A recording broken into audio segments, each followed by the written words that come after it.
I am going to be prepping and sealing our cedar porch columns today. It's going to be quite the job. We have 4 on our back porch that I did last week, and it took me an hour a column, so let's get started. There's a bunch of staples in all of these porch columns from just the lumber yard, I suppose. So I'm just going to start by ripping all these out so that they don't damage my sander. Some of them I have to get with just a screwdriver, helps pop them right out. Some of these porch columns still have some paint on them from the lumber yard and also just some really rough edges. So I'm going to use some 40 grit sandpaper just to knock off some of those rough spots and just smooth it down a little bit. I don't want it to be completely smooth, I still want it to have a rustic porch column look and help it soak up the sealant just a little bit more. I'm using an Orbital Sander. This one is by Dewalt. It is a battery pack powered one.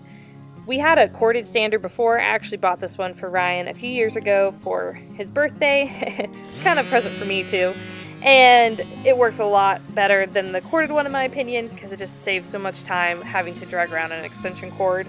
And I always end up sanding over the cord at some point during a sanding project because that's just how clumsy I am. I ended up going through and using about 3 or 4 of the sandpaper pads for all 10 of the columns.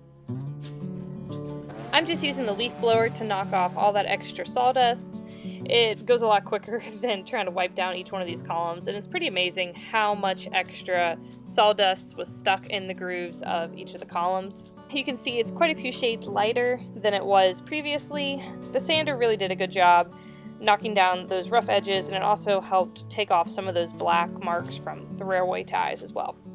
Alright, now we're ready to go ahead and start sealing these porch columns. We're using Mini Wax Hellsman Spar Urethane in the sheen satin. It comes in a couple different finishes. I just chose satin because my main goal here is to protect the wood first and foremost, but also maintain as much of the red color of the cedar as I possibly can. Cedar will naturally gray over time, and so hopefully by using this sealant, we will be maintaining it for many years to come.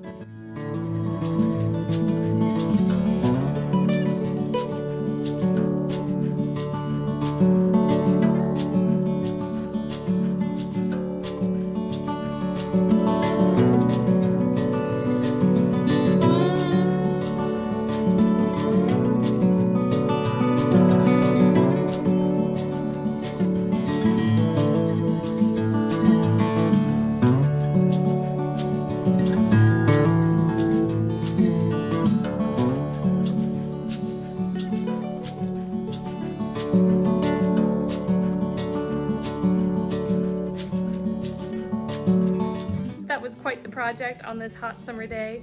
I'm gonna tell my face. I probably should have put sunscreen on. I'm a little burnt. I got all the porch columns sanded and sealed. I may do a second coat.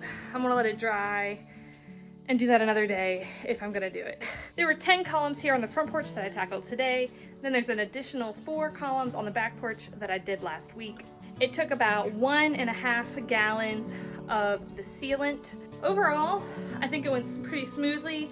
I definitely would recommend, if you're going to tackle this project yourself, to wear a respirator mask like I did and also gloves because that sealant is extremely sticky, and with me going in and out of the house to check on the kids with grandma, it was easier to take the gloves off than to wash my hands. Also, when I did the back porch last week, I did not wear the respirator mask and I got a pretty massive headache. This stuff is definitely pretty potent and it smells kind of stinky, so I'd recommend wearing the mask. Hopefully I don't get a headache today from the fumes.